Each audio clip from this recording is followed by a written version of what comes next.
Hey everyone, Andres Gambo here, creator and host of the Ponytails podcast, and this is episode 200. What a milestone! I am so proud of our team and of all of the work that we've been able to do to get to this point. 200 episodes, can you believe it? Wow! Oh man, this is going to be a different episode. We don't have a guest today. We don't have a guest, but before we throw what we do have in store for you onto the screen, I just wanted to do a quick gratitude to basically all of you who listen in on the show, all of our guests who have come on here and share their stories, who've been vulnerable enough to come and tell us how they feel and how they reflect on the year selling books door to door. And of course, to our sponsors who have been able to make it possible for us to have a team that we can pay to do work and to be involved in the show and make it better for you guys. Thank you. Thank you from the bottom of my heart for making this a reality for me. I cannot believe that I get to do this for a living. So on that note, I wanted to give a quick shout out and a little bit about what's happening to today's episode. Instead of having a guest, like I said, we are actually putting together as a team. We picked our favorite stories in no particular order. You're going to listen to them from the show. Some of them are funny, some are inspirational, some are jaw dropping, just shocking. And so hopefully you guys enjoy. There's going to be 9 of them. Stick around. Some are a little bit shorter than the others. Some deserve the time that they got. But without further ado, this is episode 200 of the Ponytails podcast. Thank you for listening, everyone.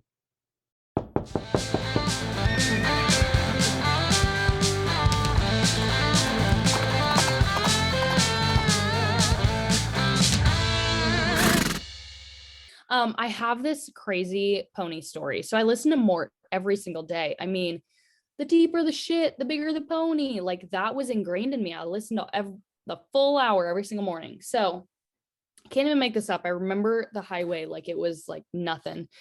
You drive around this corner, and as you like take this corner, there's just like, I mean, it's 100-yard, maybe 200 yards off the road to this house that you can't even really see. It's just In Louisiana. shit. In Louisiana, there's just junk in the front yard. I mean, tractors and old equipment, and just there's like a dirt path back to this, what I imagine is a house. I didn't even know if it was a business. As I start to round the bend, I can see there's like a single wide trailer back there. No signs, no nothing. I don't know if it's a business, house, whatever. And I'm like, I literally like almost stopped on the side of the road. I'm like, do I do this? Do I go knock? And I'm like, give everyone a shot. Give everyone a shot. So I go up, I park my vehicle. I'm standing at the like facing this house, and I fully have to depict everything. It's this single wide. There's like, I don't even know what it's siding, maybe wood. I don't know. It's falling apart. The whole thing is falling apart. And I don't see all but one door. There's no side door. There's nothing. But the problem is that there's a deck that if here is where the trailer is, the porch goes like this. Oh, so it's like the wood on it is just It's not even stable, but that's the only door. There's literally no other door. Like I have kind of like searched all around. There's one door. I'm like, okay, I have to skip a step to go up to it because of course that's broken or I'm going to fall through. I can't even make this up. Do you see how my chest is cut off? Yeah. Like this was the bottom of the door.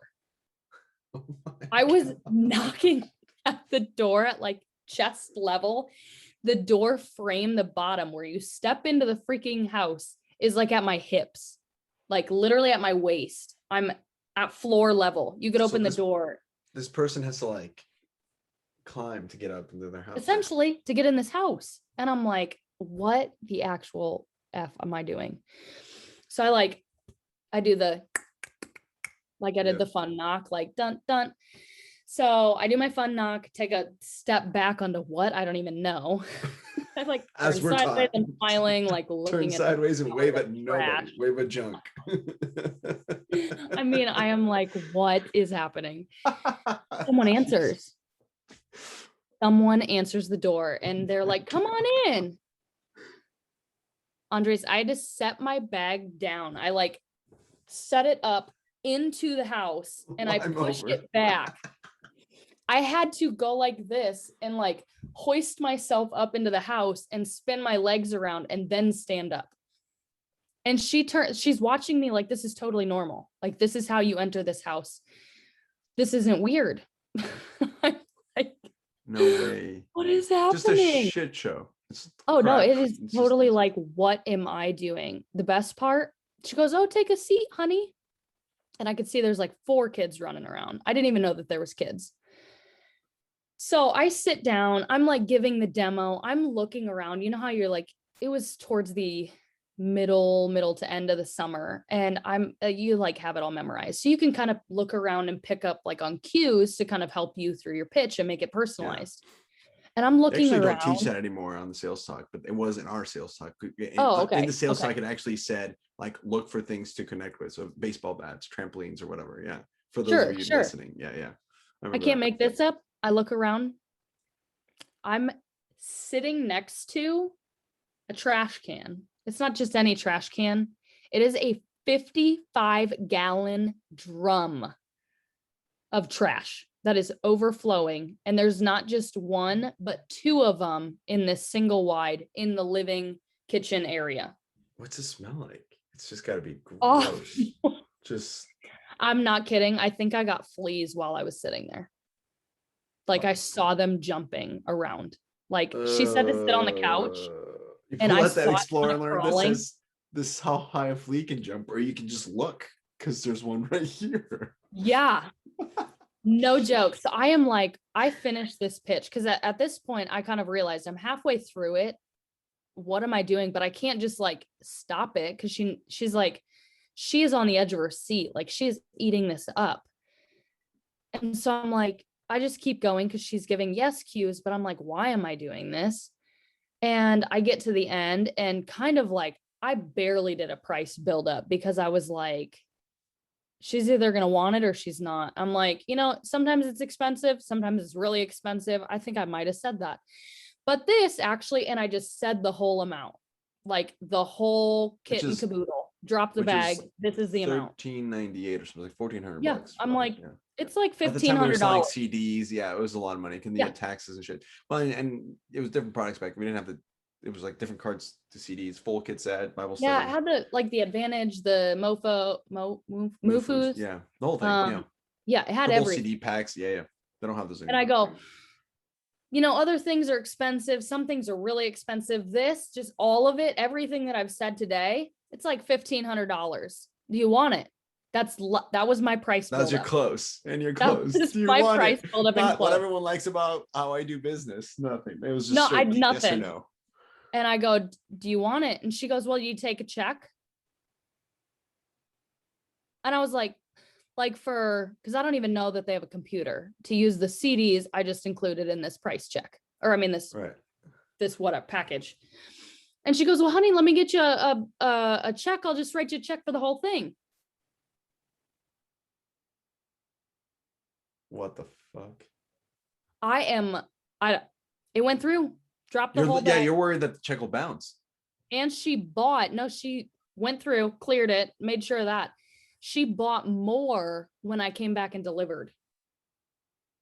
What the hell? What did she say? I don't even remember. I remember there were signs on the fridge that were like, if it ain't pot, it ain't my job, or something. Like, I mean, it was like, she didn't work. Her husband was an excavator. Like, they were like contract equipment excavating company, something or other. Wow. Like, she goes, you'll take a business check, won't you? I'm like, sure thing. Just make sure you put the right amount. And then I had to recalculate to know what the total was. And she bought all of it. It was crazy. Pony. So here's the story. So when I left when I kind of processed that later on at GRS, a few months later, Dan said, hey, we'd love to have you back. And he was super gracious, and the company was great. They got to, what's the company? Third Home, that has homes all over the world. They said, we're going to let you guys with your family go to any place in the world as kind of a going away. I'm like, oh, that's cool. So it was very nice. But that evening at Great Recruiters, I had a chance. They gave me a plaque, which is real nice, and that everybody had signed, and it was kind of emotional. But I got up in front of the whole group, and Henry was there, and I thought, what? One thing that Swordfish and I always did backstage was at sales school when we were like bored, because now they have sales for like 4 weeks. Woo, really tough. 4 weeks straight. We used to have it for like 12 or 13 weeks in a row, and it would just come up and touch the first week of checkout. So he and I had plenty of time backstage, along with Trey, to muse about what we called our blaze of glory. What's going to be our blaze of glory to get out of Southwestern? So that would be an interesting series. We didn't write them all down, but some are really funny. But one was, I knew that Henry never appreciated my referencing scatological humor. You know what that is? Poop jokes. Yeah. Poop jokes. And we had done some short, funny, fun videos, based on Southwest Airlines, want to get away, that kind of thing. And anyway, that was funny, but it was also very visually poopy. So I knew he hated that. And I thought, my blaze of glory would be to tell my poop story just with everybody there listening, because only a few people knew it, like Wanda Dickens and a few of the folks that were in the office, and they thought it was really funny. So I decided that'll be the story I tell. And so I did. I was like, what do I got to lose now? Woo-hoo! So the story is, and I think I probably stretched it out, but I'll give you a medium version. I was selling in Wisconsin. There was a little town in between Waupaca, right in central Washington, and Wyawega. There's a town nearby called Fremont, Wisconsin, smaller than Malone. But I had worked that area and pounded some VLs into their volume libraries. There you go. And there was a day, I always warned people in our student manager meetings to be careful what they ate and how they ingested nutrition in the summer, because your body will revolt if you're not taking care of it. You get sick, it takes you out of commission. Well, we were used to, my roommates and I, going to an all-you-can-eat buffet on occasional Sunday. And so when you starve yourself all week, we were fantastic at not spending any money. I was like Grant. It's like drink water, eat bread, buy one loaf of bread, split it up this week. That's what we'll live on. Well, so we ate nothing, and we lost massive amounts of weight. But on one particular Sunday, we went into like an all-you-can-eat buffet. And you know how it is. You're just like, what? Just miles of foods, a salad bar, soup, everything. There's like a Chinese section over here. And I remember just like, just piling on my plate. I'm like, yes. And I gorged myself, and I felt kind of sick after that. But anyway, my tummy was sated, and we drove home. And I remember waking up in the middle of the night, and my stomach was like, how a drain sort of goes, kind of unclogs, and you hear it kind of rumbling around. There's movement, like things were happening. And I thought, well, I guess I did eat a lot of food, but nothing happened the next morning. I'm like, okay, that was just a bad dream. So I went to work, and I'm in a car that summer driving along, and I got to, I needed to mail my postcards right before delivery. So I went to the post office, which is right, if you can look on a map, in Fremont, there's a highway that goes right through the middle of Fremont, and right in the center of town, there's a post office. So I was just taking all my cards, going to jam them in the mailbox. And there was not many people. I mean, it was 600 people at the time. So I get out of my car, I walk over, mail the stuff, turn around, and I'm heading back to my car, and I feel that draining, gurgling, gastrointestinal drop in my lower bowels again. And it's like profound. It's like cramping. And I'm like, oh, so I'm slightly bent over, and I stop walking, and I'm like, something's going to happen. So right outside of the post office, there was this big flagpole, And I thought, okay, I need to get to the flagpole because I got to have something that'll keep me, I can hold on to. Okay. So I grabbed the flagpole like this, and I'm like pinching my gluteus maximus cheeks together because if you guys have ever had diarrhea, you have. Mm-hmm. I mean, sometimes your last line of defense is your rectum. The whole thing is you got problems, but I had to seal it with my butt cheeks. Okay. So I'm like tight. Oh my gosh. So I'm hanging on this flagpole, butt clenched, and I crossed my legs. I remember I wrapped a leg around the pole because I'm trying to keep it in so bad. And then, an occasional car drives by and I'm like, how's it going? Everything's cool. Keep driving. Nothing to see here. Oh my God. And then it was like, then the influx. It was like, okay, I'm okay. I can get to. There was no open restroom. The Went post back up. Yeah. Yeah, it re-entered my descending colon. So, so I go. I can get to the car. So I release slowly from the flagpole, and I step down, my foot off the curb, and as soon as it touches the pavement, 5 feet from my car, my butt cheeks like whoop, and then it's just like. In the sea, and the lights are falling. It was horrible. It was like my studio's blowing up. Help me! But I filled my pants. Oh man! And I was wearing jean shorts. I mean, Oh, God. and I go. I don't know what to do. I can't go anywhere because it's like it's gonna seep. I can't. So I guess I'll drive somewhere. And so I sat in my car, just like. And man, it was a warm day. My seat was warm. My seat was warm, and my pants were warm.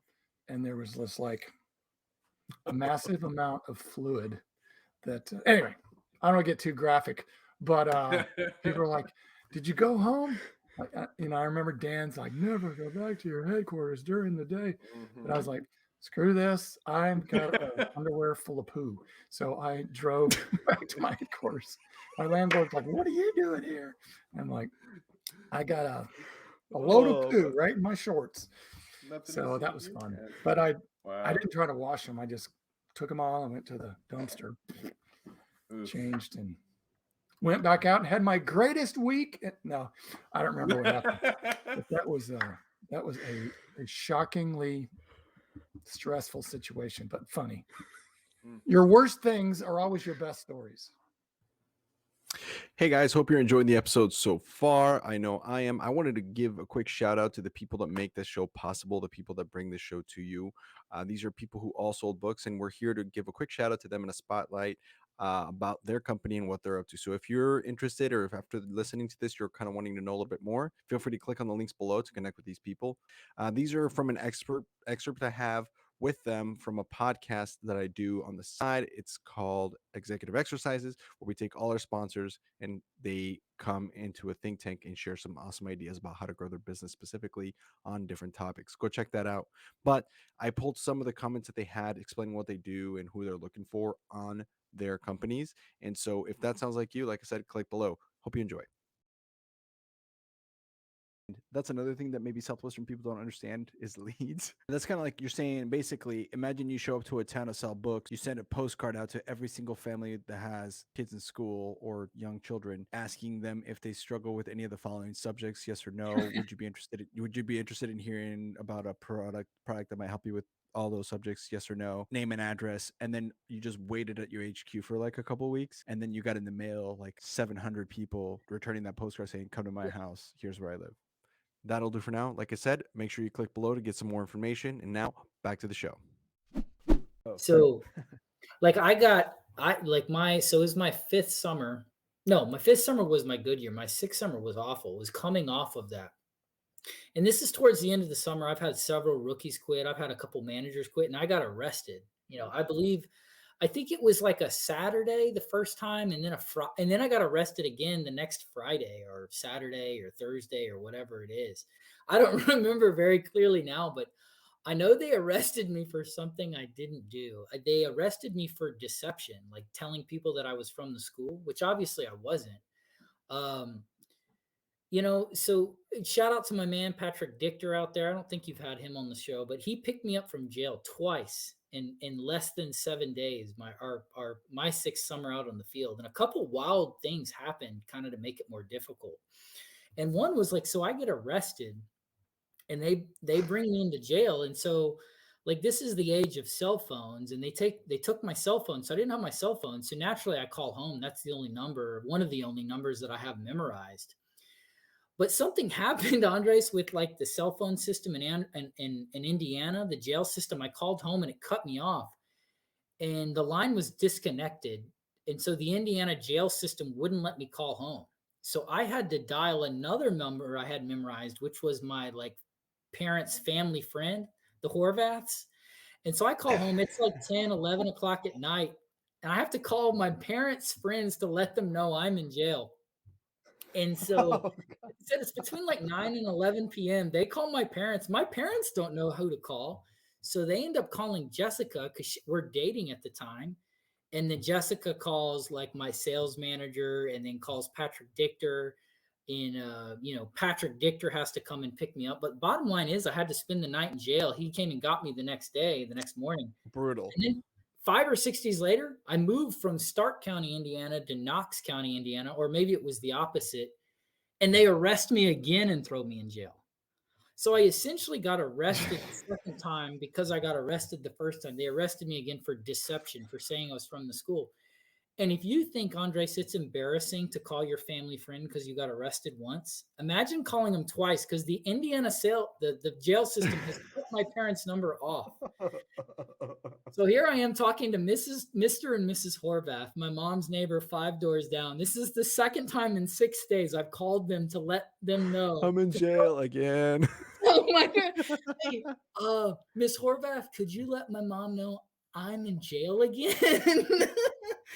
So sure enough, rinse and repeat. Horvaths get a hold of my mom and dad. My mom and dad get a hold of my wife. My girlfriend at the time, Jessica, calls my sales manager, calls Patrick Dichter. So Dichter ends up picking me up for the second time. And the thing that made it, so this was towards the end of the summer, and granted, I'm the OL. And I got arrested. I don't remember if it was the first or the second time, but I got arrested on a Saturday night. They couldn't get me out of jail until late morning on Sunday. And this Sunday, okay. And Sunday was delivery school. Rough, dude. So I'm in Indiana. I'm in jail. It's 10, 11. Patrick gets me out of school, out of jail, and it's delivery school for my entire organization. There's nothing like, saying how important delivery school is when your OL is busy being in jail. Kind of an important a meeting to miss. Now, shout out to my man, Manny Gonzalez, who I still stay in touch with. He was running an organization in Southern Indiana. So he ran delivery school for my org and his org. But it's crazy because like the cops were digging around in my car both times, which of course, like this is my 6th summer. This is the end of the summer. I deliver books on the spot. So here I am with my, I think I was driving my Honda Accord at the time, my mom's Honda Accord that I bought from her. And it's just, it's crammed full of books because I'm a damn door-to-door book salesman. I've got a names list in there. I've got a bail bondsman in the local area that's a client of mine on the list. And it was crazy because like just getting arrested twice in that period of time, showing up late for delivery school because I'm in jail. It totally rocked my confidence, for that summer. It was funny because like Gary Bear, the Southwestern lawyer, he found a local defense attorney for me. And it was funny because the defense attorney is going through my names list and he's like, oh my God, that guy bought that. Like he knows them all. This is typical small town shit, Southwestern, where everybody knows each other. And he's like, holy cow, how did you sell to that guy? Or there's no way that guy's going to come through with the books. Don't even count on that guy. That guy's not going to have any money. He's been in here a bunch of times. And again, it's 2 different jails in 2 different counties, because after I got arrested in one, I was like, well, I got to go to the next county. And yeah, it was crazy, man. I was sitting in jail all night. You know, I'm writing letters to people. I'm writing letters to Lee McCroskey and Dan Moore, Tabitha Taylor, my sales managers. I mean, shit, like, I'm not used to having so much free time on the book field, you know, but you're sitting in jail. You know, you can't do any demos while you're in there. But That's hilarious. Dude, I mean, it was definitely a confidence rocker. I mean, Yeah. I had to pay my defense attorney. I had to pay all the fees associated with it. I lost a lot of selling time. I mean, I had to pay to get my car out of impound twice, you know, because I got arrested when I'm sitting in a house or at a door, and, you know, they're not just going to leave my car in this person's driveway. So they call the tow company. It probably impacted some of my delivery percentage, but at that point in time, you know, I'm an OL. This is my job. You know, I've got to go out and make money. But like, you know, after you get arrested once or twice, like you're looking in your sales manager. And honestly, what happened was, after the second time, Gary Pear told me I just needed to get out of the state. Like, it was actually kind of part of my misdemeanor offense that I couldn't be in Stark County or what. And again, it was all over deception. Cause, you know, you sit down or you talk with families at the door, and you say, I'm talking to all the families here in, you know, Knox County about education. And people hear what they think you say, you know, so they think Right. you say, like, I'm with the county, I'm with Knox County, which I had a letter from Dan Moore, you know, the president of Southwestern, you know, to the judge telling me, this guy's a good guy. He's been with our company for 6 years. He's paying his way through college or whatever it is. I ended up having to drive out to Minnesota, where my girlfriend at the time, my wife now, Jessica, was at to finish my summer, because Southwestern was like, you can't stay. You gotta leave, bro. Yeah, no way. But, you know, every year at OL weekend, you know, Mark Rao gives out 3 awards. He gives out like OL of the year, and he gives out rookie OL, and then he gives out, you know, the toilet bowl award. Well, I had won the rookie OL year of the award like the year before, because like, badass team, bunch of top first years, bunch of people getting on, you know, hitting growth as managers, you know, Sizzler. I definitely won the toilet bowl that year. I think I had 3 managers quit that year. I had a lot of my first years quit. I got arrested twice. I missed delivery school.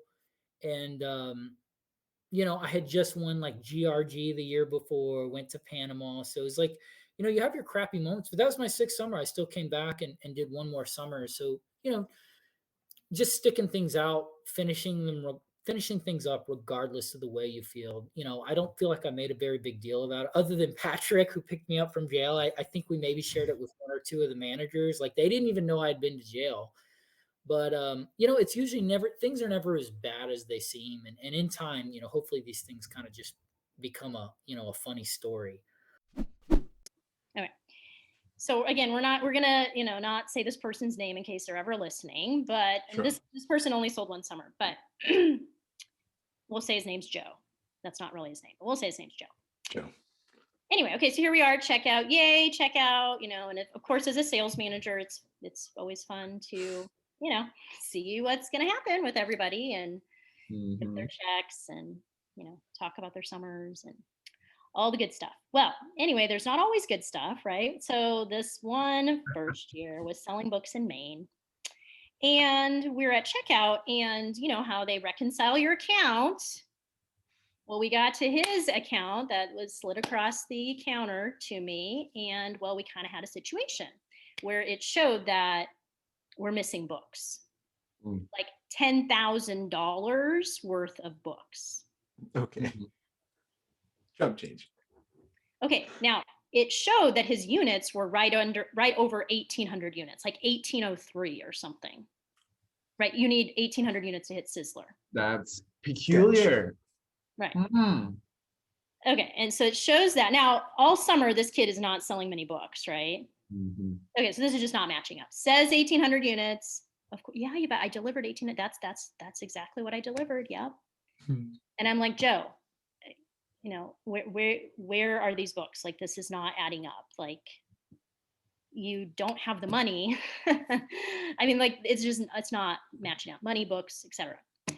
Well, anyway, he was like dead set on, no, these were the units I delivered. This is how many units I delivered. I hit Sizzler. Oh man. Okay, so I'm just not getting anywhere with this kid. And so I call in Roy. And Roy's kind of, for most people, a little intimidating. So, okay, we're going to bring in the big dog. And so right away, Roy's like, Joe, where are the books? Like Roy had been around, whatever it was, 40 years.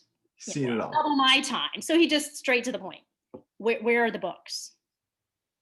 What do you mean? I delivered all of them. I delivered all of them to all my families, to all my customers. And Roy's like, no, you didn't. Where are the books? Okay. And this kid, again, he is not cracking. I mean, I can tell he's getting a little nervous. So something is definitely up, but he's definitely not being honest, right? And so anyway, long story short, finally we get him to admit that he left the books in a field in Maine. Oh no. $10,000 worth of books. That must be a pretty big sample. Outdoors in a field in Maine. I don't know if people know this, but books are not very weatherproof.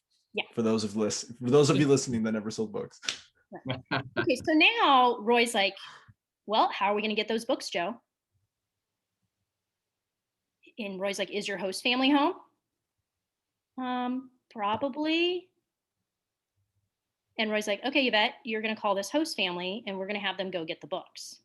Okay, how awkward is this? I mean, I took pride in like having good PR with host families, right. So use them summer after summer. And I'm like, okay. I mean, so I didn't have any choice, but I'm like, all right, we got to get these books. Clearly, see, at least admitted there's books somewhere in Maine in a field.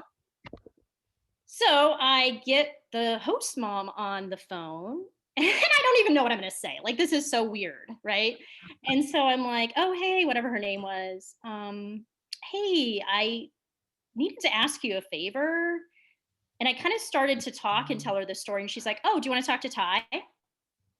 Okay. So Ty Christensen is still out there selling. Oh, okay. However, it's like 3 p.m. and why is Ty at the HQ? So here I am as a sales manager. What is really going on now? And so I'm like, sure, I'll talk to Ty.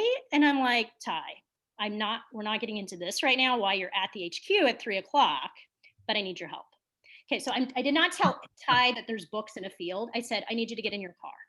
He's like, what's going on? I'm like, get in your car. Okay, and so we got this book kid, in Nashville with me and Roy. We're all on speakerphone, right? I'm like, okay. And so then I said, well, I have Joe beside me here and you're going to go on a little hunt. He's like, for what? What are you doing? What is this? I'm like, just listen to these instructions. Be coachable. So what do we do? Where do we go, Joe? Take a left out of the driveway. Right? Take a left out of the driveway. Drive down to the stop sign. Drive down to the stop sign. No. And he's like, I mean, this is like in the middle of nowhere, Maine, right? Out in the country. So there's all these direct, left, right, whatever. Pull into this farmer's field and over by this fence, by some hay bales. Okay, Ty, I need you to go around those hay bales and tell me what you see. What in the world? What are all these books doing here? Oh my God. Like, thank God the books are there because what else? I need those books. Otherwise, I'm going to be on the line for those books. Charged, yeah. Right? Wow. Well, anyway, okay, so the thankful part of the story too, not only did we find the books, so now I'm telling Ty, here's kind of the situation with Joe, Fortunately, the plastic wrap was on the majority of them. Thankfully, right? So even though, like, especially in Maine, it's kind of like,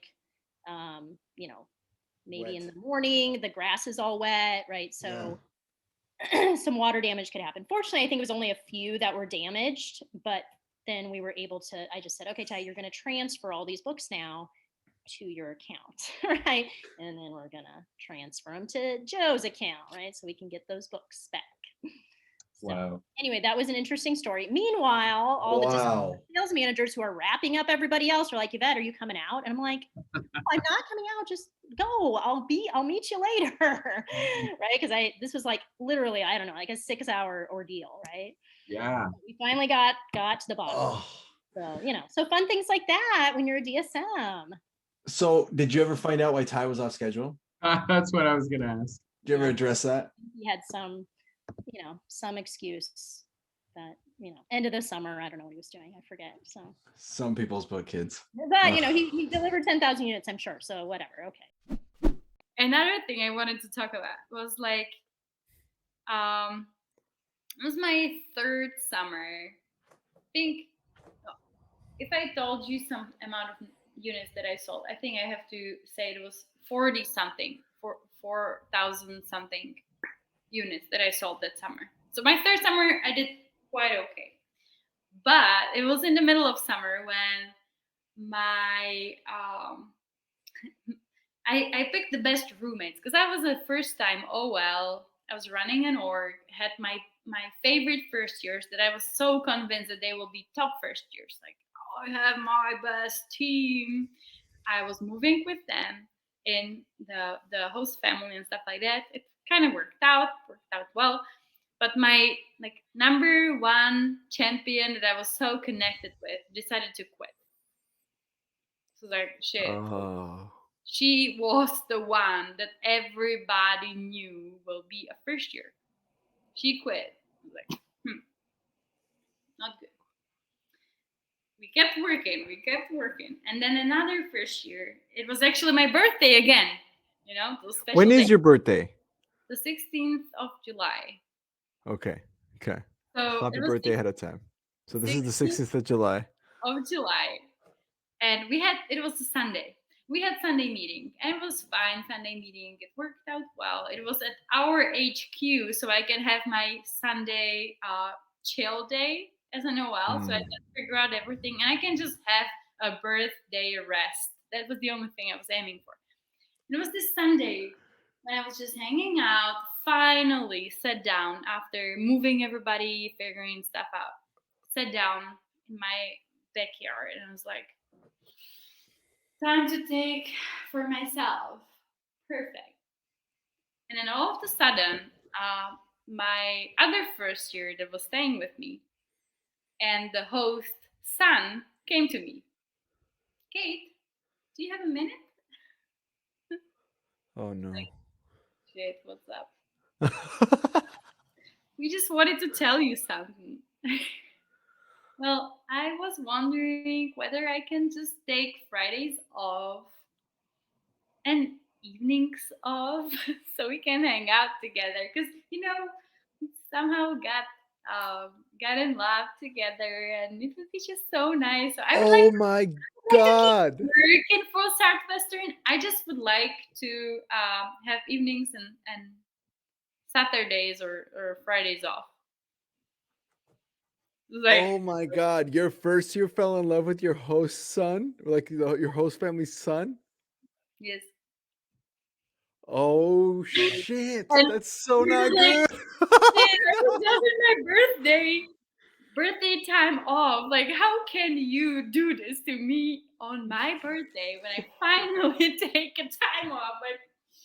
But sure. Well, let's talk about it. And we figured out something, and I was like, no, like, you won't be able to not work for the full day.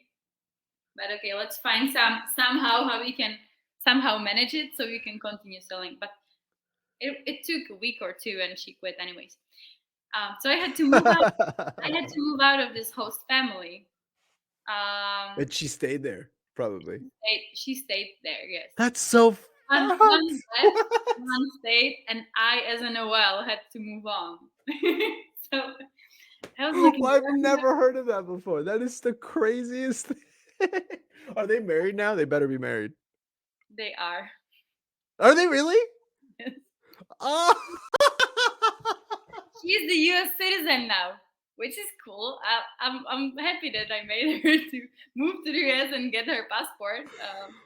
Oh my God. I almost want to get her on the air, even though she's not really an alumni because she didn't finish the summer, but just to get the story. What the hell? This is in Colorado, right? You said?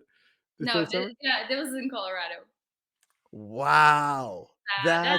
That's fucking crazy. But you know what? It continues. Oh, there's more? Oh my God. There's What? more. So this host dad was coming to me like, hey, you know what? you're paying so much money for the storage unit, so why don't you move your books to our garage so you don't spend that much? So I was like, sure, but I didn't want to take your place and stuff, the room for and other things. No, don't worry about it. Just keep it there. It's gonna be fine. So you can save your money. And then I came to him. I was like, well, I got to move out because there's no more first years living here. So I'm just going to move to a different host family because we got some more spots there too for living. And he was like, yeah, but I'm not going to give you your rent back. And you better pay me for those books you stored in my garage. So I had to pay him for a garage. I didn't get my rent back. I took out all the books. I had to clean the bathroom and do everything as we were leaving the host family. I did the cleaning stuff and everything, and I moved to a different host family, leaving my first year there with a host son. I was like, shit, that happens. And you know what? Oh my God. As I was cleaning the bathroom and running there and trying to get everything done, I walked out of this house, and in front of the house was a nice park where another 6 first years of this whole summer that quit would sit and have picnic together. So I was just getting off this crazy like situation. Oh my God. After learning there's no more first years to work with, that I had to move on, and I would just walk out and see those like faces, familiar faces, like, what the fuck is this? Oh my like God. 5, 6, 7 first years drinking beer, hanging out. There was the quitters. And this year they actually made this t-shirt that would be like, you know how the President Club hoodies are. Yeah. So they would create the big Q. It was the Quitters Club t-shirts that they would wear on campus that year. It was kind of funny. When you leave your territory, when you get that cashier's check and you leave your territory and you're like, holy shit, what did I just do? Like just such a crazy emotion. You know what I'm talking about? That drive back. Woof. Yeah, well, my drive back, there's a really, really, really weird scenario that happened. So like I just dwelled on that the whole drive back to Nashville. So Is that a story for another time, or can you spill these? No, I'll spill it quickly. Trigger warning, murder, like murder is involved. Oh, but cool. Welcome to the Pointed Tails podcast, folks. Yeah, so I sold in northern Mississippi the first half of summer, sold in southern Mississippi the second half of the summer. But then when I delivered, since I was already in like South Mississippi, I delivered there first, and then I drove all the rest of my books to deliver in my my beginning territory. Well, there was, and this is a time crunch because I'm, 350 books worth I'm trying to, and also a lot of people that had put down payments and stuff in Mississippi didn't go through. So our org had a crap ton of extra books, and like you have to pay the shipping for the books. So, I mean, like if you drive them back to Nashville, you get your money back, but you don't get the shipping back. So like, I was upselling a ton. So I actually needed more books than what I had ordered. So students were like driving me their excess books to, tack on at the end. And anyways, so I'm now delivering, and I had gone by this same house that had paid half for the, I don't even remember what they're called now, but the set for high schoolers, So they had paid half. They had paid like $250 on a $500 set. And it was like important to them to get it as a whole because they had a 3rd grader and a 10th grader, whatever. Well, when I had sold them the books, the 10th grader was, the 3rd grader was totally into it. The 10th grader was really weird. Like, emo goth kid, but like was like burning his hand with a lighter or a candle the whole time. Like his dad like made him sit there, and he had a really young stepmom who he like clearly had some animosity with. And so the dad, like the stepmom convinced the dad to buy the books. He paid for them, paid half, whatever. So long story short, fast forward to the end of the summer. So I haven't even thought of this family in, 6 or 8 weeks. and I'm trying to deliver to them, and I keep coming by the house, and I've come 2 or 3 times and there's never anybody home. The lights are always off, whatever. And like I want to deliver these books because like it was kind of confusing what to do if someone had paid for half and then like you couldn't get a hold of them for the other half. Like, do you leave half of the books that they paid for, or do you like keep calling and harassing them to like try to get the other half? Like, because in almost no circumstances do you refund, you know? So I was like really trying to get a hold of these people. Well, about the and also I was almost done. This is like one of the last families I had to get a hold of. I was almost done with my territory and could go back to Nashville at that point. Well, then I realized, like, because I've been going at night, then I go in the daytime and I realized that there is caution tape all around this house that I hadn't noticed. And I was like, man, that's weird. And I had left one of these notes, like, it's your book, girl, get a hold of me. And I was like, caution tape, that's weird. So I went ahead and left 2 of the books because they paid for 2 out of the 4. I went ahead and left them, even though it was like, this doesn't feel good, leaving them here, whatever. Well, I'm headed back to Nashville, and I've been on the road about an hour. And I guess that the stepmom's father had like gone by the house because he had heard people, like somebody had been like going by there a lot. And so he called me from my phone number on the sheet that I left. And he was like, hey, you left these books here.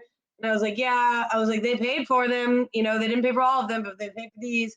And I had no idea. Like, I'm leaving. I stayed an extra day trying to make this delivery, make it right. Like, I don't know what to do. And he was like, well, they're all dead.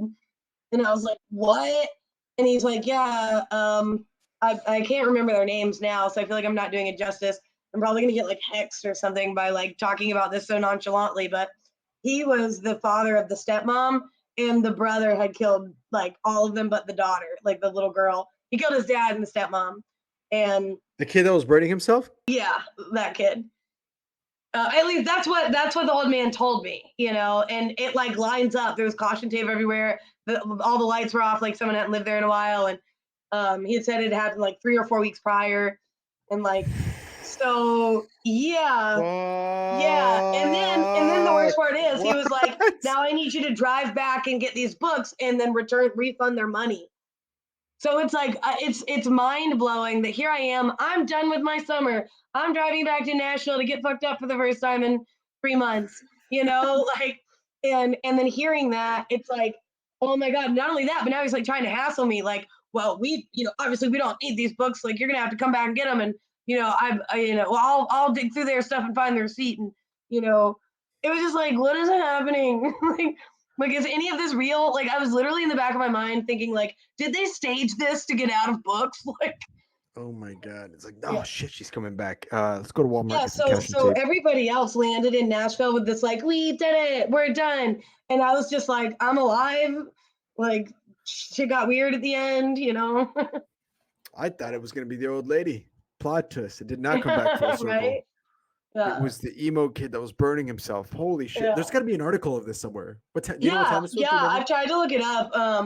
And I still have friends in Batesville, Mississippi that I've asked about it. And they're like, well, we didn't know them particularly. And I'm like, well, if it was in your county, like, you know, surely you've heard something, like, but I never dug into it, actually. Like, I haven't really even thought about that situation in a long time. Like, just kind of buried it.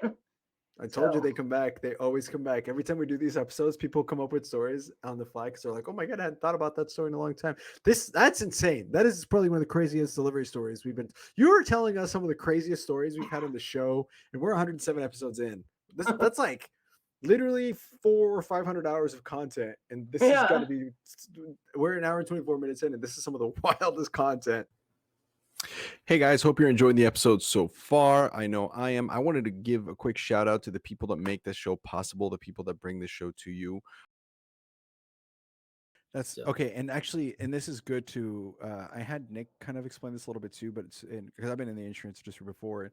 For people who are listening, like, how do you make 115% commission? The way I explain it to people is the insurance companies we represent. So we're a broker. All these companies we work with, they know they're not really going to be making any money off the sales that I make for the first several years. but they don't care about that. They know these clients are going to be on the books for 10, 15, 20, 25 years. So they know they're going to make money over the long haul. And so part of the reason agents are able to make so much is there's all these companies out here and they're all competing for the broker's business, because these companies don't actually have their own in-house sales force. They have independent contractors. And so if their compensation or their commission levels that they offer aren't competitive, I'm not going to place any business with them. The things that I remember the most are like my relationships with book guys, to be completely honest. Of your career? Yes. Oh my gosh. Andres, is that going to be a ponytail or is that a story for another time? It can be a ponytail. I didn't mention this, but for people who don't know, and this is for you as well, if it involves another person, and since we don't have their permission for this, we just call them Mort. We're going to we call them Mort. So Mort 1, Mort 2, Mort 3. If we go into that. Yeah. Just so okay. For your information, yeah. Yeah. Okay. So you're saying that's what you remember the most, like out of all the because I've had my second summer, I had just like, you know how they don't prepare you for everything in sales school, and it's like, this is all of the bad things that could happen to you. What's that list called? It's like is it the shit list. No, the shit list. No, I that's after. The shit list is after. The shit list is after, when you're like, this is everything I did that I was oh yeah, that's right. It's like the list that of all of the neg stuff that can happen to you while you're on the Yvette's field. the one that came up with this, I think. Yeah, it's like 77 points, and it's like, this could happen. These are things that have happened to people that, your car breaks down. We have a listener right now who's probably like, we have a listener right now who's probably like screaming what it is, but we're just not hearing you. Yeah, they're gonna message me. They're gonna message me later and be like, write it in your review that we don't know what we're talking about. That was like 72 things. This was a shit review. Right. 72 things that you should, you'll probably experience, like a red light special, a flat tire, the usual suspects. And I was like so prepared. I didn't have anything that crazy happen my first summer. I maybe had to replace some tires and stuff and, things like that. But my second summer, what happened to me was probably 0.01% of a chance of something ever happening to a book person happening. And I'm sure everybody says something like that. But no. Well, hold on. Is this so? We're going into the story right now, or is this a ponytail that we're saying that we're? Oh, we can save the ponytail. Well, I guess are we kind of towards the end here, where I'm supposed to be talking about my Southwestern? Okay. No, well, I can kind of go into it, and if you want to tell it now, you can. I'm just saying, just remember that like the juicy stories are at the end, so people enjoy. So it's but if it's now, fuck it, we're here right now. So let's go. Let's just give me. So what? This is a 1 in 1,000 chances. We were saying. Yeah, guys, you're gonna get so much out of this episode. I feel like I'm about to change the vibe so much. So that's a disclaimer. Like, no, I'm serious. Like, disclaimer. This vibe will shift. So, and I'll preface that it's now something that I'm aware, like I have so much compassion for myself at the time going through a situation like this. And it made me an adult one.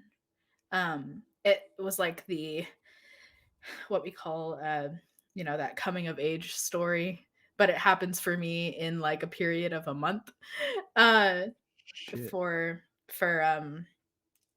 a person. So, right before my second summer, do we talk about sex on this podcast? We can. We have before. Okay, cool. I'm like, am I gonna be the first one? You'll be one of the unique ones because people think it's a taboo topic. But again, this is our job is to help you share your experience, and if part of that experience involves sex, then I'm not telling you. We're not consummating this podcast with the talk about sex. So there's, this Mort book kid that I was, sleeping with in college at the time, and he sold books many years before I was just a first year coming into my second summer, pretty much. So I left for my second summer. I was out there on the book field, being a manager and dealing with the stress of being a B contract and kind of this new world of Right. how that works, leading an HQ, and just trying to be a duck, which is just keeping your cool about you at all times. But underwater, you're like, underwater, I'm freaking the fuck out, right? help. Yeah. So I remember this very vividly. We'll just dive into the weeds at this particular week. And before that, I honestly had kind of been feeling funny. I had been feeling tired, really crazy symptoms of eating weird things, a ton of cream cheese on a bagel, which I'll never do in a normal circumstance. And the smell of eggs was so repulsive. And I was like, I love eggs. This is just such a weird thing. I'm sure y'all are getting set up for what's about to come. I'm not gonna get ahead of you, but I'm pretty sure I know. Mhm. Oh boy. Exactly. So week 4, it was Wednesday, and I was running around. I was being followed that day by my roommate, who was a first year, and we were in Tennessee. And y'all, Pennsylvania, the year before had cats everywhere, and I could not explain why they had so many fucking cats in that state. Only that state. I sold in 4 different states, and they had so many fucking cats. I was pulling kittens out of my sample case, at every door. The country of Pennsylvania. Anyway, I saw some crazy shit there too. This is a side tangent story where I literally saw a dog have sex with a cat. I was at a door. This is a pony dog cat tale. Man, this is just one that came out of the woodwork in my brain. And I was like, this happens all. This one here happens a lot where people think of the story. Scarred me. I was at this country door in Pennsylvania, sorry. And there was nobody home, I found out. And I'm just there and I'm like, look at all these fucking animals. They're so nasty. And it smelled so bad. And everybody knows what I'm talking about. And I was there and this just happened. I don't want to even go into detail. I already said it, but I was like, you know what? I'm so glad it's week 12. I'm going the fuck home and never coming back to this place. Pennsylvania is a weird fucking place, man. It's so weird. Anyway, back to Tennessee, second summer. Shit gets even weirder. So, no. Wednesday, you have a first year following you. Yes, Holy Wednesday, I have shit. a first year following me. It's 3 p.m. I go up to this door, and we're in the country. It's populated country though, so you can kind of see the houses from where you stand at somebody's doorstep. And the house across the street definitely had kids, but they weren't home, so I was just kind of mapping and getting pre-approached for gravy later. So I went to this house that looked pretty rough, but it wasn't anything that looked out of the ordinary for the area I was in. So I went up and knocked on the door and nobody really answered, but then a huge pack of dogs came running out from the backyard, and I was like, oh fuck. And I like dogs. Dogs are cool. But these dogs, that was not the move. This was not the door I needed to be knocking on at all. And so I was like, okay, well, shit. And so I was trying to get out of there, and I told my first year to go back to the car, and she was like, oh my gosh, I'm freaking out right now. And I'm like, you don't need to freak out. They're just a bunch of rabid dogs. I have a binder and a sample case. I'll be fine. No, I get bit in the leg by some pit bull mom dog that comes out of nowhere. And I'm like, okay, that hurt a lot. Run back to my car. And it still hurts. So I'm like, I gotta check this out. So I'm bleeding profusely in my leggings. And I'm like, okay. God. And first year sitting there, it's her 4th week on the book field period. And she's just not used to it. You know what I mean? It's all real crazy. And she's like, oh my God, you're bleeding. And I'm like, we'll be fine. Just hand me some Band-Aids. I've got them in the glove compartment. Just some Neosporin Band-Aids. Like, we're going back to work. And you know how much I didn't want to work after that. But we were going to do it anyway. I was limping the rest of the day. I was having her, it was nice because then she was going to knock on some doors. But kind of just like ended the day there at 9 p.m. I had like one sale that day. At the very end of the day, it was awful. And at least it was like a core 4, but it was like, ugh, what an awful day. So we went home. I was on the phone with my friend and I was like, I guess I have to go to the clinic or something tomorrow and get antibiotics because I have no idea what is going on with this dog. And I'm like, I hate being quote unquote off schedule though. That was like off schedule to me was like gut wrenching. Yeah. Gut wrenching to like a goody two shoes Sally Southwestern girl like me who couldn't even. And I was just so I feel like the word, it's not my favorite word to use, but indoctrinated into this like, you need to stay, Mark Rao, we need to stay on schedule. Kind of like schedule is your lifeline. The Kool-Aid is as red as your blood. Exactly. So I was like, I don't even want to go to this. I don't even want to go take care of this dog bite. But it was like, we hope it doesn't need stitches kind of a dog bite. So and like rabies, all those things. And it's Tennessee. And those dogs looked real nasty. So I actually did not go the next day because I was like, I can't do that. I just went back to work. And then on Friday, I was convinced by my friend who was going to just talk some sense into me, like, hey, you should just go. So on Friday morning, I went to an urgent care clinic in Tennessee. And I was getting my leg checked out. And she's like, okay, great. Well, you just need some antibiotics. And while I was there, I was like, maybe I should also do this one thing. Can I take a pregnancy test? Yeah. And she was like, yeah. And I'm like here for my internship. I'm talking to the nurses too. I'm like, yeah, I'm here for my college internship. And like, it's just, I'm really excited. It's going really well. And I did this like one time before. It's like, I'm really happy to be here in Tennessee and I'm really excited to work all summer. So I'm sitting there in the room and the nurse comes back in with my test results.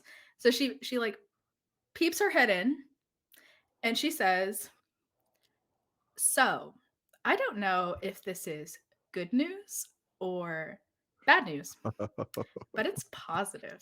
Oh shit. I was like, what the fuck? My brain dropped into my butt. Quick, 3 positives. It's exactly that.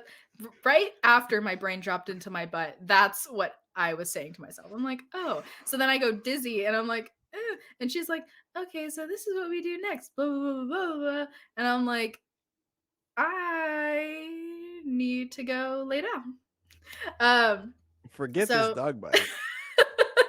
Yeah, at that point, everything came into focus. You see, it was like this, oh my freaking God, I am pregnant and I am on the book field and everything else kind of falls to the wayside of importance, right? Life gives you perspective when you in the funniest ways. We'll just say funniest because there's so many other words we could have used there. But strangest, weirdest, impromptu, the craziest ways. And I was like, oh shit. And I'm like, what? I instantly feel overwhelmed. I instantly feel sick. I instantly feel angry and confused and alone. Those are all of the feelings. Like, I've never felt all of those feelings at once, but in a moment like that, you kind of do. And I was 20 years old. Mm-hmm. What a cocktail. 20 years old at the time. And I was like, okay. So I get back in my car and I'm like, maybe I should tell somebody about this. Or maybe I should just stay on schedule. I go back to work. Oh my God, no. And no I'm like, way. No fucking straight up, way, dude. straight up. I'm like, no, schedule's That's not good. That's like you see what Mark Rao and all of the Morts. We'll get back to this. We'll get back to this. There's a asterisk right there that we need to come back and visit as to how shitty the fact that had to be the case for you. Yeah. But besides crazy. the obvious, well, you know what I'm talking about. So we'll come back to that in a sec, because I want you to continue your story, but just Sure. the fact that you felt like that's what you needed to do at that point is fucking ridiculous. You know what solves all problems? Knocking on the Going next to the next door. store. Yeah. The answer to every single problem lies behind the next door. So what is Correct. that? Like what is it? You go to the next door and it's it's rich single male looking for a lady who's a mom. No, actually, I had a pretty decent day. It was no, I'm serious. I had a decent ass day. It wasn't my best day, but it was like, I actually don't care. It was the most We'll genuine, deal with this later. Yeah, it was the most genuine buying atmosphere I ever had. You'll have to deal with it in at least 8 months. Like, yeah, exactly. Don't have I to got deal 8 with it months right to deal now. with this. I'm here for my internship. This is gonna ruin everything. That was literally how I thought about it. I'm like, fuck. This is annoying. This isn't in my selling 101. Nobody ever told me that this could maybe be a thing. I mean, obviously they did at some point. That is not in the 77-point dumb. checklist. It is not. No, it's not. I looked. And I also looked for guidance on the situation because, you can always get coaching. Bad PR. Pregnancy. Roommate quits. Having a baby. No, that's not on there. Right. Number 78. If you find yourself pregnant on the book field, what do you do? That was the question I was posed with. And I was all like, I can also maybe get coaching on this one thing. No. Nobody knows how to coach you through that is also what I learned. Which is understandable. Now, knowing what I know, I'm like, how do you... That's a personal preference, by the way. Because the next question was, well, do I keep it? Or do I have summer number 2? Or is there an option in between? Which is where the story would get thick, right? This is where very thick. This is where it goes from like funny, if you will, if like people have been laughing because of the dog bites and now this is the meat of the whole situation here. So what happens now? This is where the disclaimer really comes in. Like, this is not, we've talked about so many really fun things, but this was the most unfun thing I've ever had to fucking do. But it taught me, like, I mean, I'm not who I am today without this experience at all. So I, for the next week, was trying to figure out what I was going to decide to do. I was like, am I staying? Well, actually, it wasn't even an option in my head if I'm staying on the book field. I was like, oh, I need to figure out how to fix this problem. And that was how I thought about it. I'm like, this is just a problem. It's an obstacle. How do I get over the obstacle? Which as like a 20-year-old, who just came off of sales school, really, and this is ruining my habits phase right now, going to these doctor's appointments and stuff. It's not setting me up for a great summer. And you still hadn't told anybody at this point? Oh no. I sat on it for a day, actually. No, you're right. I sat on it for a day. On Saturday, called Mort, the book guy, and told him exactly what I told you in the way I told it, so that he could deduce what the deal was. And he was great. He was really supportive about it. And really just like, well, it's up to you what you want to do. But obviously no guy wants to get a call like that. Yeah, there's a Chris Rock bit. I'm gonna try to spice this up with some comic relief, because this is an intense moment. This is very intense. Chris Rock talks about this. He goes, "There's 2 ways guys receive the news that their partner is pregnant. One is, oh my God, you're having a baby. I'm going to be a father. This is so exciting. We get to name it. Oh my God, I'm so proud. And then the other option is, so what you going to do? And that's the only two ways it can react. And Yep. that's how it sounds like it went. Mm-hmm. So what are you going to do? You know, he had been selling books for so long. It was like, yep, I'm a duck now again with this B contract who is now pregnant, and it's my fault in a way. It's Right. both of our faults, but it's also y'all like, tangoed. yeah. So, well, he was really great and supportive about it. He kept up with me, and I kind of just was going through it too. But really, every person I told, and I kept it from my OL, honestly. I didn't. Yeah, I was like, did you tell him? So you told him, and then nothing? The thing I told one other person, like the person I was closest to in that org, who we were actually working in a dynasty org as two Eagle Blitz people on the same, like we were both Florida State kids, and then went and sold in Tennessee with a dynasty org. So I didn't feel super connected to that organization and those people so much. But the person I was closest to was my right hand Eagle Blitz man, who was selling books with me out there. And I told him, and it was also this situation of like, well, what are you gonna do?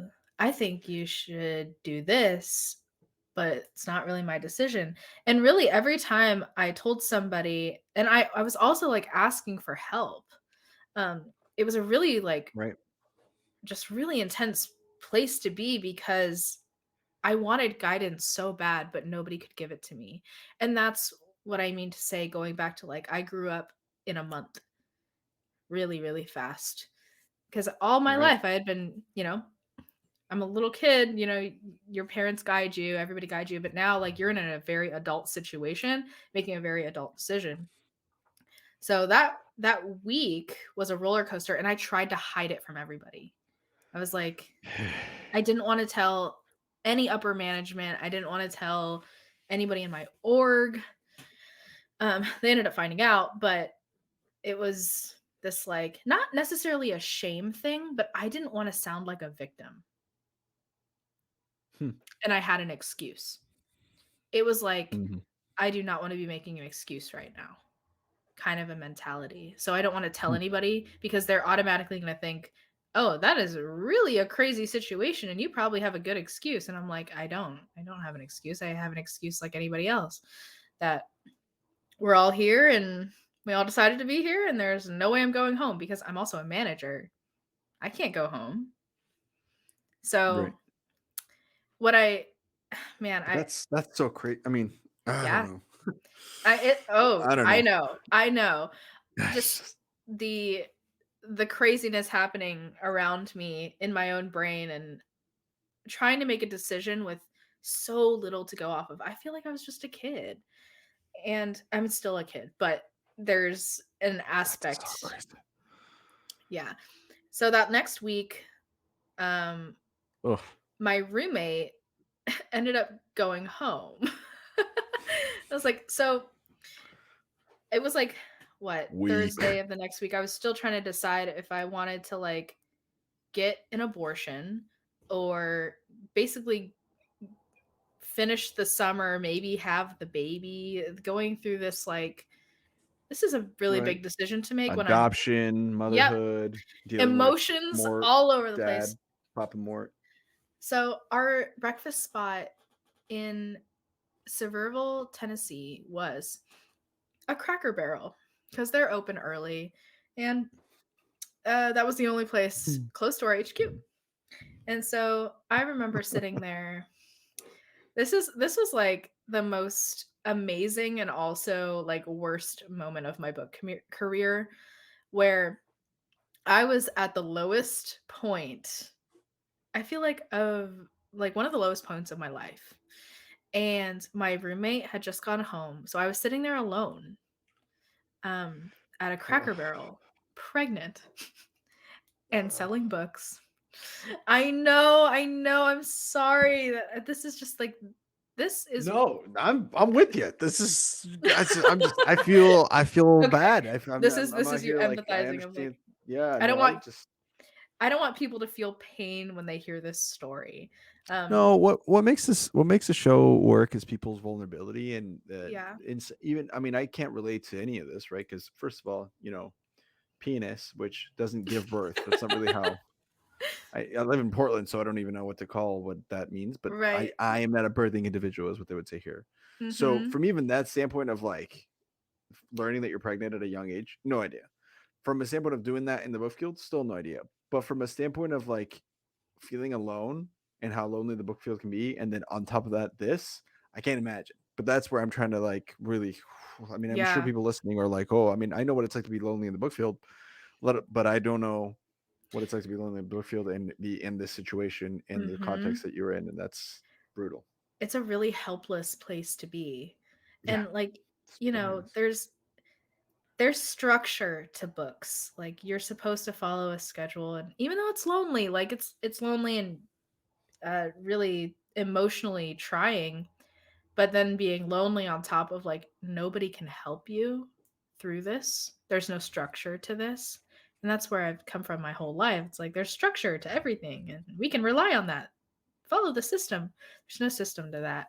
So yeah, thank you for saying that. It helps me, like, I guess, continue the story without feeling like I'm, oh no, Yeah, this no, is supposed this to be is like a funny no, time. this is no. This is not my podcast. This is your time. This is again. This Sure. serves as a microphone for our guests, not for me. I just catch you up where you were when you forget Mhm. where you went. That's really all I do on Mhm. here. For So sure. go on. Well, You're at thanks. the Cracker Barrel all alone. Yes, at the Cracker Barrel And all it's alone. My intense. roommate had just gone home, and I remember I was on my iPad scheduling a Planned Parenthood appointment. And I was like, I just started crying. I just started crying. And I was like, I find myself in a place where I'm crying a lot just as a really emotional person. But this hit different. And I was like, well, okay. Eventually kind of wiped all the tears, got up and was going over to pay. And this older gentleman comes up to me and is like, hey, I don't know what you're going through, but I just want to pray over you right now and say, whatever it is, God has you and he's watching you and in it with you. And you have that, whatever it is that you're going through. And then he paid for my breakfast. And I was like, oh my gosh, that was such an amazing like moment that I had with a stranger who was just like, man, I see how dismal this is for you from a distance. I have no idea how bad it is, but just that people are still there to support. Yeah, the kindness of a stranger, right? Yeah. And so I went to work that day. And I think a couple days that week I was following, just trying to figure out what I was going to do. But I ended up getting an abortion that summer. And yeah, that's the conclusion I came to. And it was, I mean, it changed my perspective on everything for the rest of the summer. And I got the abortion and stayed selling books and finished. Bananas. So, I mean, well, and let me say that. Can I say something real yeah, quick? absolutely. Because, this is actually the first time this topic has come up on the show, and this is an important moment for people listening because we have people who listen from all sorts of different backgrounds and political opinions and stuff. And I'm sure we have listeners who are pro-choice. I'm sure we have listeners who are pro-life. And honestly, like, sorry. First of all, if you're hearing this and this is upsetting you and we lose you as a listener, I mean, that's on you. This is not about you. And more than anything, everybody has their opinions on what is the right thing to do in politics and what is the wrong thing to do in politics, and it's almost as divisive as it can be, whether it's about COVID or it's about the abortion rights or abortion laws, or it's about whatever, red, blue. It doesn't like that shit doesn't fucking matter, because this show isn't political. And whether you think that this is something that was wrong or right, I don't really give a shit. We're talking to a human being that was going through a human experience, who had to make a difficult choice at an age that was very difficult to make, in a place that's as tough as it can be mentally and emotionally already. And so, if you are pro-life and you're cheering, I don't give a shit. I don't care how this falls into your ears. What I would call upon is just to be able to have people who can have compassion and empathy for a person who was suffering and has to deal with whatever decision that they made, right? So just throwing that out there, because that's not something that we don't involve politics, and we don't involve, I mean, we've talked about politics and stuff on here, but that's not what we're about. We're about giving you your voice to talk about what you had to go through and what you've learned, and the things that you experienced, and how you have dealt with those experiences through your life. So I'm happy that you were able to share this story, and I'm hoping that you feel safe to share it, Yeah. because that's what this place is, and that's what we are aiming to be. We're not here to stick a political agenda down anybody's throats, in or out. We're just here to give you a voice and a place to talk openly and freely. So Totally. Thank you for just saying wanted that. I just wanted to interject with that, because I feel like at this point people are going to be this All is something that over. can be polarizing. And so and if it is, fuck it. But at the end of the day, it's not about them. It's not about them. This is about you, and this is your voice, and this is your experience. And it's a human experience like everybody else's. So Right. go ahead. And something important that came out of this, honestly, is that it's part of my Christian testimony. That not necessarily, I actually, what's so interesting about this, and I'm glad you're saying that, this is just my experience from my perspective, the decision I had to make at a moment in time, that I think a lot of these listeners are going to have empathy for that, because like everybody's made a mistake. Everybody's made a choice that they're like, oh shit, shouldn't have done that. Or like they made a choice and maybe they feel bad about it, but it honestly ended up being the best choice they could make with the information they had. And, everybody's been in a position like that. And I don't want to make light of the fact that this was the situation I was in, but like it's a similar concept. Like I had this much information at this, at this time to make this choice. And so that's really all it comes down to. And when I tell that story, I've told this story many times to so many different people. It helps me heal from that story. It helps me heal from this traumatic experience that I had to go through, and like just not get over it, right? That's the wrong thing. That's the wrong word or the wrong phrase, but like it helps me heal and move on in a way that's healthy and also empowering to other people. Because I've actually found that telling this story helps connect people more than it does polarize people. Where I don't know how many other girls have found themselves on the book field and pregnant. I think that I'm like a very, very, very small percentage of people, but they exist, right? And I've encountered other women just in a similar situation, maybe not selling books, but my age, who had to make that kind of decision. And me talking about it to them was like, oh my gosh, like I can't believe you can talk about that. That's such a deep wound for me. Like, how do you just say that with, the composure that you have walking through all these details and stuff? And it's just because I've learned how to tell it and cope with it and make it an empowering thing for other people, rather than this thing we need to hide and be shameful about. Okay. And that this is the one. Caught in the act, and then the final this is the one story. The B story. Listen, man, we tell this story. I've told this story. Danny's told this story, but nobody tells this because this happened to you, bro. This cannot be anybody else who tells this story. Drink it in. Oh, this is the ponytail, and by far one of the best poop stories I think we'll ever hear on this show. We had Lee McCroskey in here who shared his flagpole story, which was I listened to Lee's episode. Yeah, that was a good one. That poop story was, I mean, but this is gonna live up to it. So hope I'm not overhyping it, but there's a lot of hype, but we got it. So it was my first summer in Arkansas, and this is like this is like week 7 into it. I was actually getting pretty good. I was getting a lot of sit downs, and everyone knows that there's a few schedules, right? So you have your demo schedule, you have your wake up schedule, you got your eating schedule, and then you got your poop schedule. I think I'm missing another schedule in there, but it's all right. And let's just say my 5th schedule was off. Okay.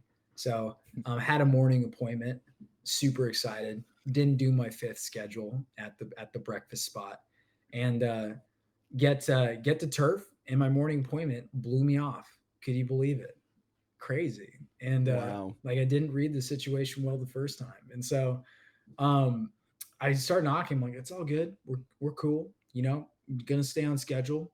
Not gonna leave my turf, and really got to poop. You know, and I just kept knocking, and no, was not getting in a single house. And this is week 7. I was getting pretty good at sit downs at this point. You know, I'm doing like 12 a day. You know, at least, and it got to like, dude, it was late in the day. Like the hours were long at this point. I was struggling. It was like 10:30, 11. So we've been going at it for a few hours, and I got a turtle head poking out. Okay, like we're yeah, it's dude, it ain't good. I'm waddling up the doors. We stopped running. Hours ago. We're in pain, you know. But we're decided. We have a decided. And you're in the middle of nowhere. There's like no gas station. No, I didn't even look it up, dude. I didn't look it up. I knew I wasn't going to, and we're in Arkansas, and I kept going down the street, and there's a street. There's a straight shot. There's a cul-de-sac at the end, right? And like a moron rookie, you know, I start at the beginning of the cul-de-sac. When actually, if you're listening to this and you sell books, you start at the end of the cul-de-sac. Why? Because they drive that entire street every day, multiple times a day, and they know their neighbors. You don't start at the beginning of the cul-de-sac. And so I did that anyway, went all the way down. So like 16 houses to the end of this cul-de-sac. And at the end of this cul-de-sac, there's this long driveway. And I saw just the most beautiful sight I've ever seen in my entire life. I looked down this long driveway at the end of this cul-de-sac where a house is being built, and where construction happens, so do porta potties. And I saw my savior, my blue grace over there. And I'm like, dude, yes, we're on schedule. We're good. We're gonna make this thing. And I felt just so happy. Drove the Jeep down this long driveway to where this house is being built. I guess they weren't building it; they were doing the roof, I guess, but whatever. So there's construction crew, roofers, whatever is going on, and I looked at a guy, and I was like, can I use the bathroom? And he like looked at me blankly, and I realized he did not speak English, and I was like, El baño, and he's like, oh, see, and he gave me the heads up, and I was like, all right, cool. Give me a thumbs up. And I go to the bathroom. I'm in the porta potty. I'm doing my thing. I feel great. Confidence is high because I didn't break my schedule. I'm on point for demos. We have no sit downs, but we're feeling good because we're on schedule. I finished my deed, and I reach my hand. Okay, so I reach my hand under that little blue hood that porta potties have. I'm like feeling around, and I'm like trying to find the toilet paper, and I'm like, oh, okay, there it is. And I grab it, and I kind of like fuck with it. I'm like, this feels weird. This feels like it got rained on. And I grab it, and I like start tussling a little bit in my hand. I hear a snap, and I'm like, oh shit. And I like squeeze a little harder, and there's a crunch. I'm like, I have a good idea on what's in my hand at this point, but I don't want to look at it. I don't want to face the consequences quite yet. So I slowly lower it. I'm like, there's no fucking way he would have told me. There's no fucking way he would have told me to go into this porta potty if he knew this. And I lower my hand, and I'm just straight baseballing a wasp nest. It's just in my hand. I just have a wasp. And I'm like, okay, so perhaps he didn't know. Perhaps my friend outside didn't lead me astray. He knew that it was dormant. There was no wasps in it. And sure enough, out of a couple of those cracks come a couple wasps. They just sit on top of it. At this point, I'm panicking. I've never been stung by a wasp. I don't know how it feels. And and I'm like, I'm good. And then they start crawling on me, and I start freaking the fuck out. And I threw it down. My pants are out. I haven't wiped, and I start aggressively trying to punch these wasps. I don't know why my fight or flight reflex said I need to punch. So I'm like I'm hitting the side of this porta potty, trying to punch these wasps, and I'm not winning. I'm not winning the fight at all. I got stung twice. And I finally have like a good Homo sapien moment. I take my hat off. I baseball the first one, baseball the second one, punch the second one. And I sat down victorious. And in that moment, I laughed because I knew that was the funniest thing that was going to happen to me that entire summer. And I'm not done yet. I'm not done yet. I think I used a sock or something like that, or it was either that, or it was like there was a piece of toilet paper. It was a little bit farther to the right, so I had bad placement. But I finished up somehow, cleaned up, and I walked outside, and every single member of that construction crew had stopped what the fuck they were doing. They were just looking at the porta potty. And I crossed that whole street off, and I never went back. And that's that's the B story. Yeah, that's these guys are like, what the fuck did this guy eat? Because they just hear fuck. just like I'm having a meltdown in the middle of Arkansas in a porta potty. Oh my God, dude. To this day, that's one of the funniest things. To this day, it's one of the funniest things that has ever happened to me, you know. And I cherish that gift with all my heart. It doesn't perform well at the bar. There's not enough context, but man, perfect for a ponytail story. Perfect for a ponytail. Hey guys, hope you're enjoying the episode so far. I know I am. I wanted to give a quick shout out to the people that make this show possible, the people that bring this show to you. On a note from I'm trying to think, like if I was looking into this, and for people who are listening who might be like, hey, this actually, I want to learn more about this. What's the barrier to entry? Like maybe I'm sitting here and I'm like, man, that sounds cool, but I don't know shit about insurance. Like why would I want to go talk to people? Yeah, the barriers to entry I think are really pretty low. Everybody would probably have a different opinion, but in terms to just be able to get out the door and go sell, you've got to get a license. I have my life and health license because you needed the health license at Family Heritage, or if you want to sell Medicare products or certain types of health products, right, you have to have the health side. But what it takes to get either one or both of those licenses is roughly the same. You take a study course. You may need to study for 15 hours. You may need to study as many as 30 hours. But like with Cardinal, we've got a pretty cool course. From studying to getting your license can be as quick as like 7 to 10 days if you really 15 to 20 if you're moving at a medium pace. And beyond that, if it takes you longer than that, you're just not really all that motivated to start because it's not a difficult process. Yo, let's get off schedule one last time. Go watch a movie, or maybe you should figure out how to work at EnLight.Energy. Alex Black is crushing it down there, and a former DSM, Julio Hernandez, are both running this company. And man, they are cranking 10 people on their team and growing. It's enough that Alex only has to sell like one thing every other week and make over 6 figures. So if you want to learn more about that and maybe help change the planet, click on the link below. That'll do for now. Like I said, make sure you click below to get some more information. And now back to the show. Yeah, I mean, this is more of like your find a way story, right? So it's real. I mean, this when I had my first opportunity to speak in front of like 1,200 people, Author Advantage Live. I don't know if you've heard much about that, but not much, no. Yeah, so I got to speak in front of 1,200 people, talk about sales, like how to sell their offer and all this stuff. And I went through like my history, right? I went through like, hey, I wasn't the best salesman in the beginning, but then like I got really good and I developed this skill set and all this stuff. And I remember like this turning point in my third summer. And so when you talked about turning points in the aspect of, hey, when was it going into your second to your third summer? Like, when was that time that you just decided you're going to go do it?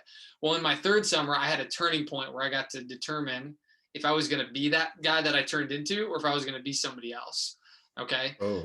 So we're about 2 weeks into the summer, man. I get like chills still talking about this story because it's whatever. We're about 2 weeks into the summer. And this new kid is following me, whatever, and he's having a really, really tough, week. It's like 3 weeks in or something like that. Week 2, he just didn't sell anything. So like, obviously didn't work. And it's like, let this guy following you. You're crushing it, and I've been like crushing it. And just a normal day, 11 o'clock rolls around. Okay. And I knock on this door. My first year's behind me. And there is this big burly dude that just comes to the door. Okay. Like big dude, like probably 6'4". I mean, like guys. And I'm just like, how's it going? And I like good base. I'm just like, hey, what's going on? I'm Chad. I'm with, Southwestern, blah, blah, blah, blah. Do my approach and all this stuff. And the guy just like stands there and just like looks at me, like doesn't like, face doesn't do anything, like just like staring at me. And I'm just like, cool. Well, I'm helping kids with schoolwork. Do you have any kids? Is that something you're interested in? And the guy just like tells me, like, just looks at me, he's like, get the fuck off, my property. And I'm just like this was like intimidating. Like it was just like this thing, like he didn't say anything. And I'm just like, all right, man, like not a big deal. Like I'm just a college kid, like telling kids books, And so like obviously that didn't bother me. And then I start walking away. And the guy like comes and then starts walking. I'm like walking away. You hear him slam his door. He's like, get the fuck out of here. And I'm just like, I'm like kind of like shaking a little bit. So like, what the hell? Like this guy's like walking towards me. I'm just like kind of like walking towards my car. And this guy's probably like 30 feet behind me. And like he just starts like screaming at me. Shit. And he's just telling me like, get the F out of this neighborhood. Like, he's like, I know. He's like, and I'm like, and like telling me like, if you don't leave, I'm gonna beat your ass. And like, he's like, I'm gonna wipe that smile off your face. Cause I'm just like trying to like have fun. This first year's following me. I'm like, dude, it's not a big deal. Like, and this guy, like, and I'm just gonna go to the next house. And like, I start going to the next house and he's like screaming. I'm like, get the F back in your car. And like I'm like intimidated, right? I think anybody would be. And it's scary. I'm like, dang. Okay. Actually, now that I remember this, I did not have a first year with me. Okay. Now that I remember the story, there was no first year with me. So I'm by myself. Oh, okay? So you're alone. So I'm alone. Yeah. So I was thinking of a different story. Okay. But no, this is like, I'm by myself. Okay. And this is my third summer. And 3 weeks in, whatever, guy's screaming at me. And I'm just like, he's like, don't go to that next house. Like, get in your car, get out of this effing neighborhood. And I'm just like, dude, like, I'm just gonna go to a different neighborhood. Like, this guy's crazy. And like, literally get in my car. He comes up to my door, spits on my windshield. Okay. What the fuck? Out of here. And like, I like cracked my window. I was like, yo, I'm gonna call the cops. He's like, hey, I'm the fucking cops. He's like, you want me to fucking arrest you right now? And I'm like shook. So I'm just like, what the, cause I'm like, I don't know if this guy's really a cop or not. And then I just drive away. Okay. And then he gets in his car and follows me to make sure I leave this neighborhood. And then I get on, like, I just kept driving. Then he eventually like gets away from me. So like, I'm like shook, right? I'm like, what the heck? Yeah, dude. The hell was that? This stuff's never happened. This 6'4" guy's like chasing me, like whatever. Okay. Just whatever. And so I'm just like shook. And he wasn't chasing me. He just made sure I left the neighborhood, right? Because he's like protecting his neighborhood, whatever. And I end up just like driving off and going to this other neighborhood. And like, I just remember like parking my car. And I was just like, I was like so shook by it. I was like literally questioning like everything that I told you. Like I had this belief to be like man of my word and like all these things that we talked about earlier. And I'm like, why the heck am I out here? Like, this is dumb. Like, why am I a door-to-door salesman? Like, why the heck would I want to do this? Right. And sometimes people have those feelings when they're in sales, right? They've never done it before. Maybe they're in a new job and they like, why did I think I could? Okay. And I'm like, all these things are going through my mind. And I'm like, all right, like I'm obviously having one of those moments I talked about in sales school, like call your manager, call Aaron, doesn't answer. I'm like, sweet. The one time I want to call Aaron, doesn't answer my phone. I never called my managers. So I'm like, all right, well, let's go to the next one up. The next head John show. I'm like, I'm gonna call KJ. KJ doesn't answer either.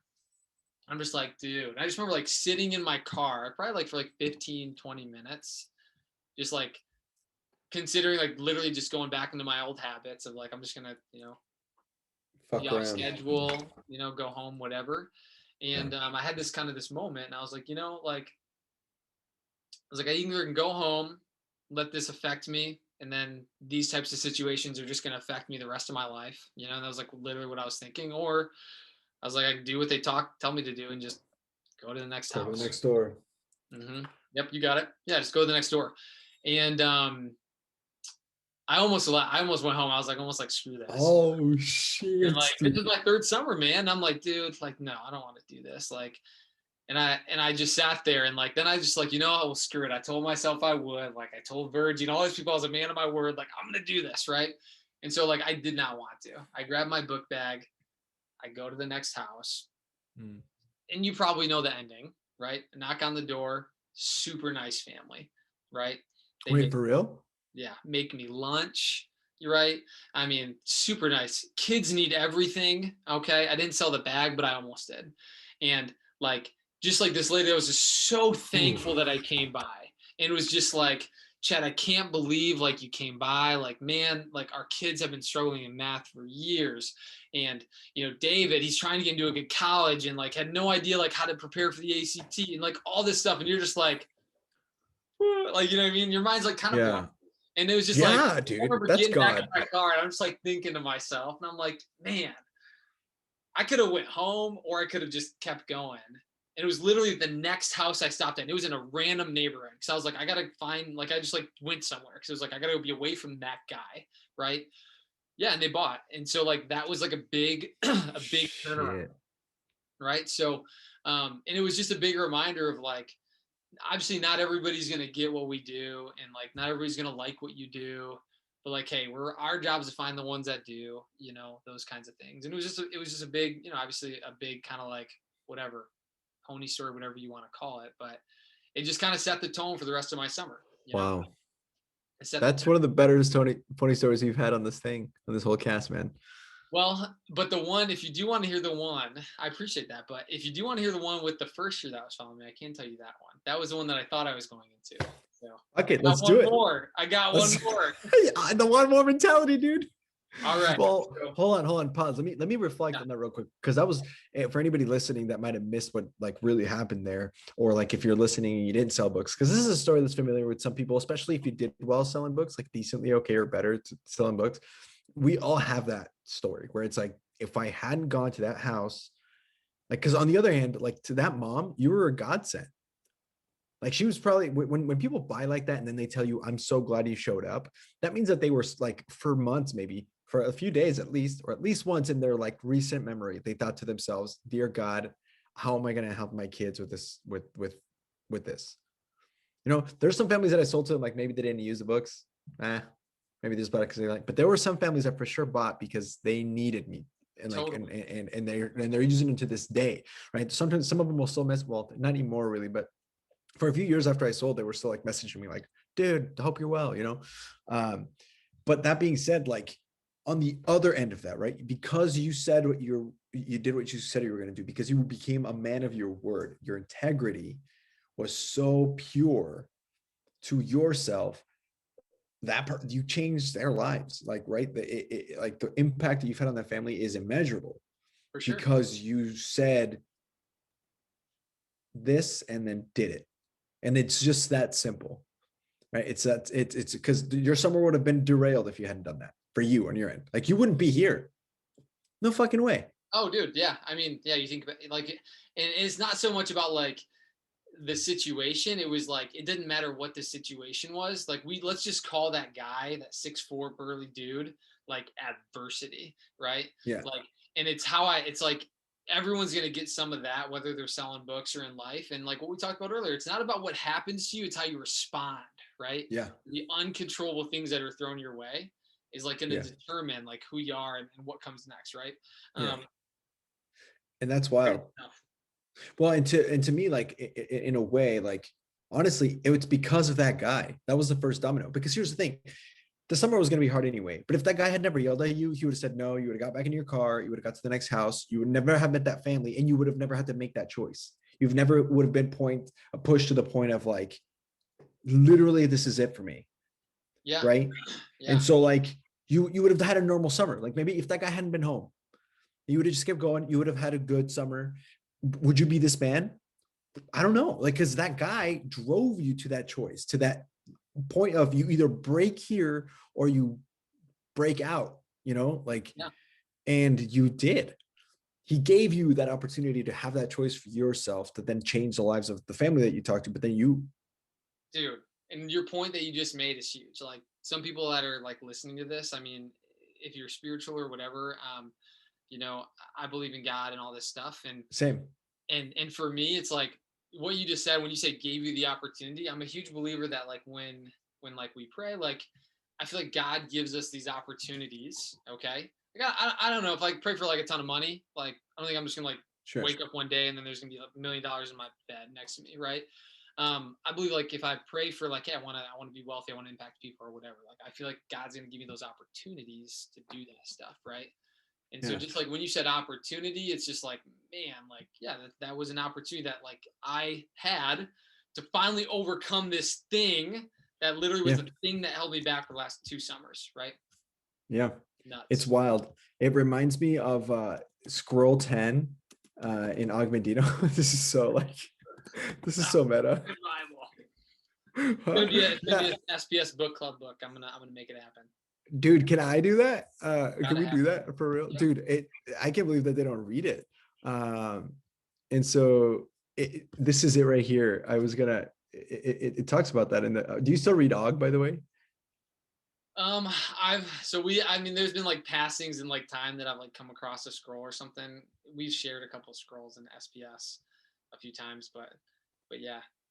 Yeah, I get it. Read it. Like I don't like open it up and I'm like going back to it or anything like that. Like it's my Bible or something. Yeah, I've read it a lot of times for sure. Here it is. I do not ask for gold or garments.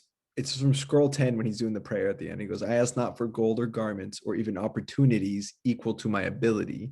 Instead, guide me so that I may acquire ability equal to my opportunities.